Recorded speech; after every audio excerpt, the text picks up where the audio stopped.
Hi, welcome to an edition of Buzzing About Tan. Joining me today is Dean. Dean, how you doing, my man? Well, thanks, Trev. Now, a lot of you guys have been asking me about the involvement in building a bar, from the idea in your head to the actual fulfillment where it's actually done and dusted. This lunatic, this man here, Dean, from the dive bar in Soi Chiyapoon, is just undertaking a new project, aren't you? That's right, starting now. Yeah, and he's kindly agreed to show us how it goes from the very outset, from the beginning when it's just a case of looking around and finding the right premises, to actually we're going to show you now over a consecutive period of videos about from the beginning right to the end. Dean's kindly going to share everything. You seem very relaxed, mate. Yeah. Well, you've done it before, haven't you? I have, actually. This is probably like the seventh time. But I will say this, I've never taken on a building this bad before. Right, okay. This is a wreck. Well, we're here at the dive bar. If you're not sure where the dive bar is, it's in Soi Chiyapoon. Look on the map now, it's in Soi Pattaya. Come and say hello to Dean and have a beer with him. I'm sure he can share a lot of things that maybe we're not going to talk about right now. However, we are here today. So, those of us that are watching and thinking about, you know, building a bar and starting from the concept, I mean, what's the actual plan? I mean, let's just say, right, you want to find a bar. How do you go about doing that? Well, the easy way is to start, just look around. Okay. There's going to be some for sale signs. There's various websites and sites and real estate companies that do it. However, if you're on the ground, keep your ears to the ground, because you'll often hear about ones that may or may not be for sale, or you might find an owner who just needs a little push in the right direction to sell, or he's had enough. So it's worth spending time. And you've gone from an empty unit, haven't you, an empty shell, because there are options. You could actually walk into a bar that's existing, that's up for sale, it's all done and dusted, they've got the staff and say, here's your money, see you later, and now put your stamp on it. You've gone from the very, very beginning. I'll be careful about the idea of being able to walk into a turnkey business, because if someone's selling it, you can bet your life they spent no money on the building. So what might look lovely, you're going to find a pile of problems, straight away.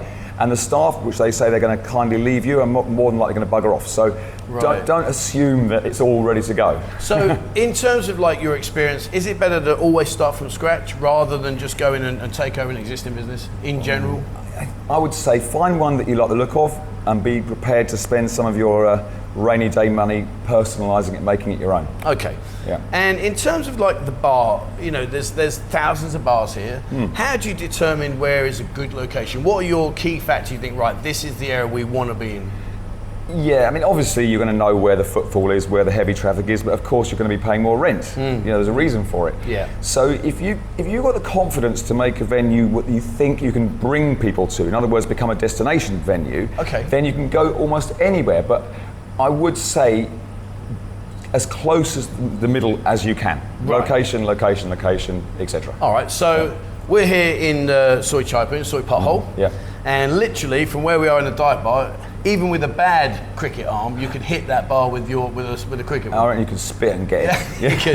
Now you've got the place across the road. So the first things first, then, what I want to ask is, you've come into this area, you've decided this is the area that you think is the right place to be. Yeah. You've had a chat, I guess, with other bar managers that has things, and you've had a few beers and had a little recce and all the rest of it.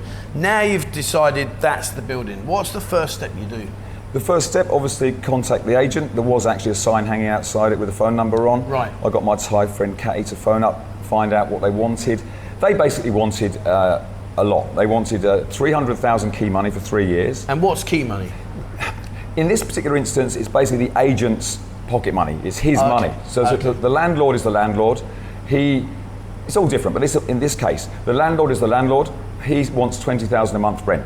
Right. That's what he wants. He's not going to budge. That's his figure. Right. Okay. The agent wants his 300,000, which is basically in his pocket money. Okay. And then you can negotiate on two things. One, of course, is the rent-free period.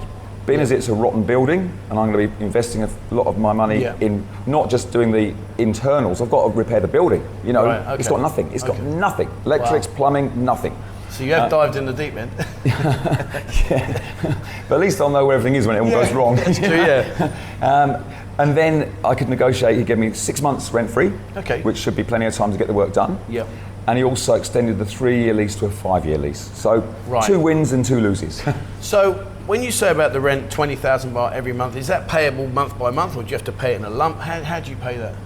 A lot of different, but generally it's month by month. Month by month. Yeah. And in terms of 20,000 baht, regarding like a single unit, I mean, it's 4 floors, is it? 4 floors. single unit, 20,000 baht a month in what I think is a really good area, to be honest with you. I mean, how does that stack up in terms of like, you know, is it a decent price? I think it's a great price. Okay. I mean, this one we're in now is a double, and that's 40. Right. But these prices will rise, I'm certain, after COVID. Go down the other end of Soi Chiyapoon, where it's nearer Soi Buakhao, prices will rise a bit. Right, okay. But so you've gone in, you've seen the property, and you've decided that they want to charge you 20,000 baht. They're going to give you 6 months rent free while you do what you've got to do, which is great. I mean, are rent free periods fairly common? I'd say in the case of derelict buildings, yes. Right. In terms of like turnkey operation where you're literally taking over from one guy to the next, no, because generally if you're buying a business off someone else, there will be a portion of the rent of the lease left. Okay. So you're just literally following on. Right. However, the things to really watch out for is when does that lease expire? If there's say only like 3 months left or even less than a year, I'd go to the landlord direct and ask to tear the lease up, start a brand new one. Start a brand new one, so you've got no hidden surprises Absolutely, because they could technically turn around after when the lease expires and say bye-bye. Or jack the rent right up. Yeah. So you really want to know what your rent is for a decent period of time. And I guess, well, you kind of like answered my question already. So my question was going to be, why go through an agent unless the building's obviously been assigned to the agent? Is it better to go direct, or is an agent something of a bit of a safety net? Always better off going through the landlord himself. Okay. But in this particular instance, the landlord himself owns a lot on this Soi. Okay. And he's never been seen. And he won't deal with Probably you. in the Bahamas. He's really dead. I don't know, but no one's ever even met him. Yeah. He's an elusive character. So you've negotiated the rent-free period. You've got the key money, and you've negotiated the rent. You're now happy, and you pay that now. Do you? Key money up front. Key money's up front. Gone. Okay, so that's in. Yeah. And the landlord's rent doesn't start until the month 7. Yeah, correct. All right. Yeah. So now you've got the keys. What's next? Right, next we go in and have a look around. Just double check things. Get a loose idea in the head. But because the building's derelict, we haven't got to worry about the fine details just yet, because it's more a case of getting the buildings sound, you know? Gotcha. Fixing all the leaks, and there's plenty of them, fixing the roof, and then the next step's putting a water tank in, getting a water system in, all that. So, a lot. So, I guess once you've gone into the building, then you've looked around and thought, right, okay, you can't do the work yourself, we're not allowed. So how do you find a decent builder here? Because I'm guessing that could be quite difficult. It is. I mean, the best advice is talk to other bar owners. Get advice and say, who did your job? Or, because it's such a building boom around here at the moment, you can probably go and look at a bar, talk to the builder, say, when are you ready? When are you going to finish here? Do you want to come and price up for me? Give me a price. Yeah, because there's a lot of work going on here. Loads. It's incredible. This guy I'm using now, I've used him for several sort of small things, not or medium-sized things, but nothing massive. Which is why with him, I'm going to sort of employ him in a stage by stage. Right, I was going to ask that. Yeah, I'm going to break it down in sort of stage 1, demolition, clean out, then stage 2, start putting things in position, like drains, and check things, fix the roof. So yeah, stage by stage. So when you say stage by stage, I'm guessing like piecework then, right, I want you to do this, and then you pay. So when you're talking to that builder and say you want to, right, I want you to demolish this wall, I want you to demolish that wall, clear it all away. Do you pay like a deposit to start with and then finish the payment on completion? They usually take about 50% up front. 50%, okay. Yeah, and then they might try and touch you up for another payment halfway through as well. Okay, all right. Yeah. And in terms of like building costs, I mean, obviously we're going to, as things progress, we'll look at that. I mean, in terms of building costs, what's the average sort of cost for a builder? I mean, are they fairly good compared to back home, or? No. Look, labour's cheap. Okay. That's the thing. But I have noticed we had some work done on this bar during COVID. Prices were down. They're going up again, like the whole world. Yeah, because obviously COVID's allegedly nearly finished.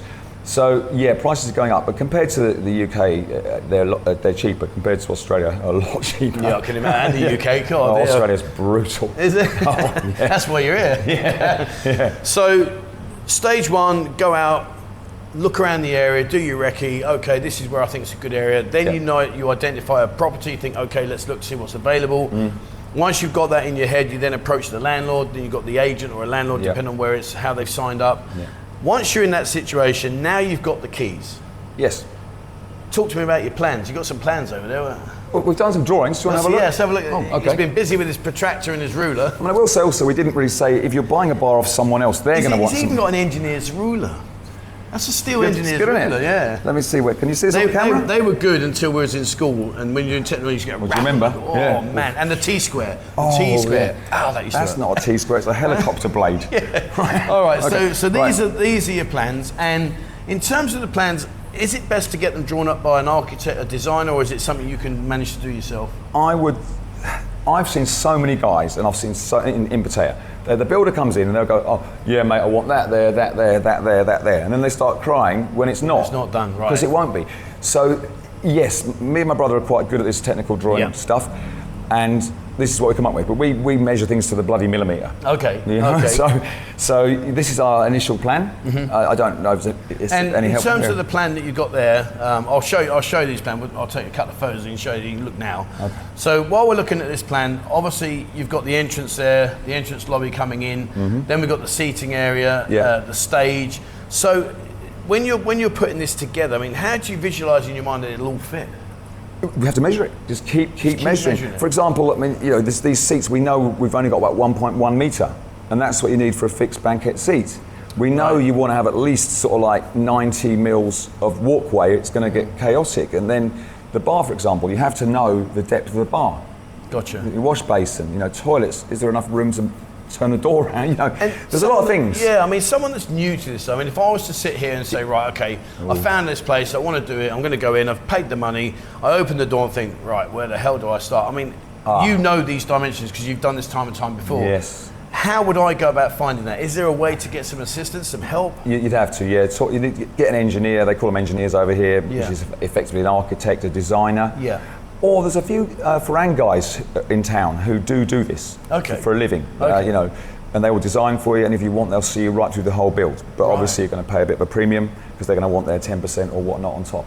So yeah, if you're a complete novice and you're starting with an empty shell, I would suggest that you go to an architect. However, take, for example, Soi 6. All the bars are similar, aren't they? Yeah, you know, you sort of got a big table there, small table, small table, small table, bar, toilet. So yeah, if you're going to follow the design of another bar, just take shitloads of photographs and tell the builder to do it. Okay, well there you go. That's the easy way to do it. So if you see someone wandering around with a camera taking pictures, you think, hello, he's buying a bar. I mean, it does. It's just a pervert.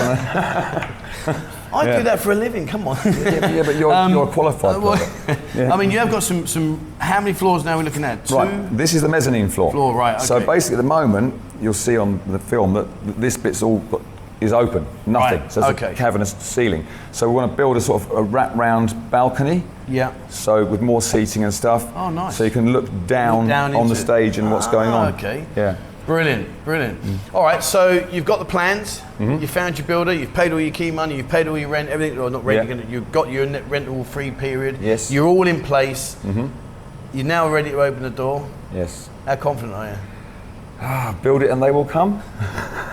Who said that? Someone famous, I don't know. But what I'm enjoying though is you look quite calm right now. You've still got all your hair, not like me. Let's find out in a couple of months. All right, I think brilliant. So what we're going to do, guys, we're going to wrap it up now. We're going to leave it as the introduction. So if there are any questions, it's really important, guys. Listen, if you are considering buying a bar, maybe you're just curious, or maybe you'd like to ask Dean some questions about what it's like running a bar. You know, it's all well and good building it, running it's a completely different story. Oh, yeah. It really That's is. when the real work begins. Isn't it just? Isn't it just? I mean, without diversifying too much, I mean, when you get to completion, you go, oh man, that's brilliant. Look at this. Is that the easy part? Do you know where it always goes wrong? And it always does for everyone. Is you set a completion date in your mind. And you might move it around, you might push it back, but it's in your mind eventually, and you say, right, I'm going to make absolutely sure that I'm finished a week before opening so I can chill out, relax and regroup. Forget it. You'll be running around like a blue-ass fly the entire day before, the entire morning, and you'll be absolutely shattered by the time you open the doors and go like, and then you're just comatose in the corner. Where's the owner? Oh, he's asleep over he's there. dead. Well, it can't be that bad. You've done a fair few by now. I have, and it's always happened like that. Yeah. You know, literally the builders are leaving out one door and the customers are coming in the other one. It's just brilliant. All jokes aside, guys, like I say, you know, use this experience for your own benefit as well as to ask questions about, you know, what it's like running a bar, some of the problems that we're going to face. We're going to cover this step by step by step. I am going to take you over to the building. As you see earlier on there, it's an empty building, so you can see what's going on. We're going to come back and speak to Dean in the not too distant future and see how phase one's gone. I think there's a lot of building, a lot of knocking down. A lot of demo. is it? Yeah. You're going to get your Bob the Builder hat on? No. You're not allowed, are you? No. So we're going to come back and show you what the progress is then. And please, like I say, ask questions, fire them in. What do you want to know? I'll relay these back to Dean. I'm sure Dean will help us and answer everything there. And at least if nothing else, you're going to see the progression. And he won't. What's the name? Come on, you said you're going to release it yet? Yeah, it's probably going to be called the Vault. The Vault? Oh, I like it. The Vault. Yeah. As in like a safe vault? Yes, like that. Not as in electricity vaults? No, the Vault. So it's going to, the design inside is going to lean that way. Nice. Something unique, you know. If I'm going to do this, I might as well do something different. What was the film with Jason Statham in when he was in a glass vault? I can't think of what it's called now. You know the one where he's in a prison, wasn't he, with Sylvester Stallone? Yes, Escape Plan or something like that. Yeah, and they were in these vaults and they couldn't get out. Yeah. I love the one, the Inside Man. You remember that one? Oh. What was his name? His name? What I worry about more is you're not going to put me in a glass cage and leave me in there, are you? No. Well, I will tell you a story. The first day we looked at it, we went upstairs and the agent let us in and he was wandering off. We went upstairs and we went up on the roof. Okay. And we're checking it all out. By the time we come down the roof, he thought we'd gone and locked us in there. Well, that's an appropriate name, isn't it? You absolutely on the nail. So we're waving off the balcony, help, help. Let us out. I need to pay the key money. Let us out. Brilliant. Dean, it's been a pleasure. Thank you so much. Nice Thank you so much. Thanks, that's it from us in this video. Guys, like I say, please use this opportunity. We're going to follow step by step, stage by stage. Good, bad, ahead of schedule, behind schedule, whatever it is, we're going to show you the whole lot, so you're going to enjoy watching this series. I think we'll probably do about 6, maybe 8 videos along the progression over the next couple of weeks, next couple of months, sorry. And we'll see if Dean's in such a good mood at the end, shall we? Yes. All right, well, that's it from us. Thank you very much for watching. Like I say, guys, any questions, 247pattaya@gmail.com. Get in touch. If you're in Pattaya and you're around the area, come up to Dive Bar, come and see Dean, his brother Sean. They're lovely guys, always make you feel very welcome. There's a lot of girls in here as well, so that can relieve your pressure. And come in and ask him all about what goes on there. And if you're out on the Fridays, our Friday bar calls, we often come in here because it's a great time. So come and say hello to this man and to Sean as well, and come and say hi. All right, that's it for me. Thank you very much for watching. Please, as always, remember, hit the subscribe button and also the bell icon if you'd like to be notified when I bring out a new video. Check out our Discord group. Dive Bar's on there, they're posting pictures every day. Dean's always on there answering questions. So again, you can connect with him that way. And if you'd like to support the channel, there is a membership link in the description below. Membership starts from as little as 89 pence a month. All right, that's it from us. Thank you very much for watching. And please, wherever you are in the world, as always, stay safe.